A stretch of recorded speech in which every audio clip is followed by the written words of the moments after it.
तुम्हाला वाटत असेल दोनदा आम्ही मुंबईला आलो म्हणजे मराठी वापस पाठवले म्हणजे मराठी पुन्हा येणार नाही. अजून 10 वेळा जरी मुंबईला यायचं काम पडलं तर हे मराठी पूर्ण ताकदीनं तयार आहे. 30 मेला आंतरवाली सराटी या ठिकाणी आमरण उपोषणासाठी आपल्याला यावंच लागतं हा सांगावा आलाय. तुम्ही बघितलेलं आहे आधी लगीन कोंडाण्याचं मग रायबाचं ज्या पद्धतीनं होतं तीच निष्ठा आपल्याला सगळ्यांना ठेवायची आहे. कारण मनोज दादा शिवाय मराठा समाजाला गत्यंतर नाही. नमस्कार, मी संतोष साबळे. आपण पाहतात लेट्सअप. पुन्हा एकदा आज मनोज जरांगे पाटील यांनी आंतरवाली सराटीतून उपोषणाची हाक दिलेली आहे आणि त्या उपोषणाची तारीख ठरलेली आहे 30 मे. माझ्यासोबत असंख्य मराठा सेवक आहे. तर माझ्यासोबत जे आहे सोशल मीडियावर आक्रमक असते सचिन हवळे पाटील, त्यांच्यापासून मी सुरुवात करतो की हवळे पाटील मनोज जरांगे पाटलांना 30 तारीख दिलेली आहे. या 30 तारखे संदर्भात तुम्हाला काय वाटतं? तुमची भूमिका काय असणार आहे? तुम्ही वारंवार मराठा समाजाची भूमिका सोशल मीडियाच्या माध्यमातून मांडता, काय सांगाल? संघर्ष योद्धा मनोज जरांगे पाटील यांनी मुंबईहून आपण आलो, उपसमिती असेल सरकार असेल, जो शब्द दिला होता की आम्ही लवकरात लवकर हैदराबाद गॅजेट सातारा गॅजेटचा प्रश्न मार्गी लावू, विखे पाटील साहेब असतील यांच्यावर विश्वास ठेवून मनोज दादाने हे केलं. पण रोज 8 महिने झाले, रोज हजारो बांधव या आंतरवाली या ठिकाणी येत होते. आमच्या कुणबीचे दाखले मिळाला, आमच्या शिक्षणात नोकरीमध्ये अडचणी यायला लागली आणि आता रिझल्ट लागलेले 10वी 12वीचे, आता मुलांचे ऍडमिशनचा प्रश्न आहे, शेतकऱ्यांचा कर्जमाफीचा प्रश्न आहे, शेतकऱ्यांचे बरेच प्रश्न आहे. त्यासाठी संघर्ष होता मनोज जरांगे पाटील यांनी 30 मे ही तारखेला आमरण उपोषण जाहीर केलेलं आहे आणि 6 कोटी मराठ्यांना येण्याचं आवाहन केलेलं आहे. आम्हाला आता चिंता लागून राहिलेली आहे कारण मनोज दादाची प्रकृती वेगवेगळे उपोषण करून त्यांची प्रकृती अत्यंत खालावलेली होती. त्यामुळं त्यांना आमरण उपोषण करू नये या सगळ्या बांधवांनी सांगितलं. पण मनोज दादा उपोषणावर ठाम आहे. सरकार मायबापला विनंती आहे, 30 मेचा वेळ हा मनोज जरांगे पाटील यांनी दिलेला आहे. लवकरात लवकर डिसिजन घ्या. आणि तुम्हाला वाटत असेल दोनदा आम्ही मुंबईला आलो म्हणजे मराठी वापस पाठवले म्हणजे मराठी पुन्हा येणार नाही. अजून 10 वेळा जरी मुंबईला यायचं काम पडलं तर हे मराठी पूर्ण ताकदीनं तयार आहे.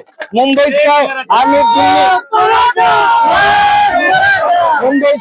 दिल्ली आहे. मनोज दादांनी शांततेचं आवाहन केलेलं आहे. या ठिकाणी आपण बघू शकतो हजारो समाज बांधव हे फक्त पत्रकार परिषदला आले होते. 30 मेला 6 कोटी मराठ्यांना येण्याचं आवाहन केलेलं आहे.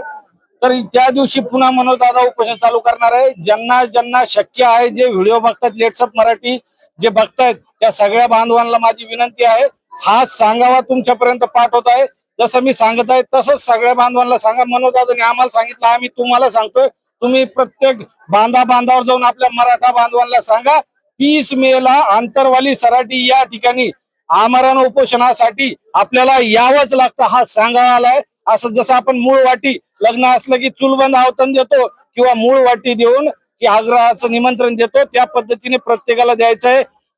तुम्ही बघितलेलं आहे आधी लगीन कोंडाण्याचं मग रायबाचं ज्या पद्धतीनं होतं तीच निष्ठा आपल्याला सगळ्यांना ठेवायची आहे.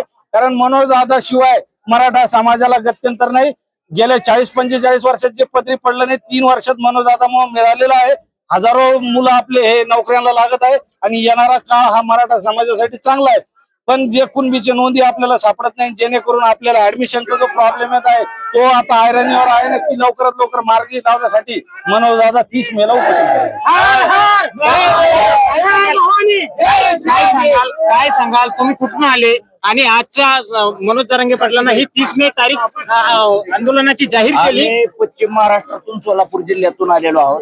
संघर्ष होता मनोज दादा जरांगे पाटलांनी ज्या शासनाकडे आता शासन दरबारी ज्या मागण्या मांडल्यात त्या शासनानं अल्टिमेटम 30 मेचा दिलेला आहे. संघर्ष योद्धा मनोज दादा जरांगे पाटलांना उपोषण करण्याची वेळ या सरकारनं आणू नये, आमची हात जोडून विनंती आहे. नाहीतर आम्ही शांततेच्या मार्गाने आता चालवला, आम्ही आंदोलनाच्या पावित्र्य हातात घेतलाय. येणाऱ्या काळामध्ये भगतसिंगाचं पावित्र्य आम्ही हातात घ्यायला. जरांगे पाटील जसं उपोषण करणार तसंच तुम्ही उपोषण करणार का? संघर्ष योद्धा मनोज दादा जरांगे पाटलांच्या सोबत आम्ही कायमस्वरूपी उपोषणाचे सुद्धा पावित्र्य.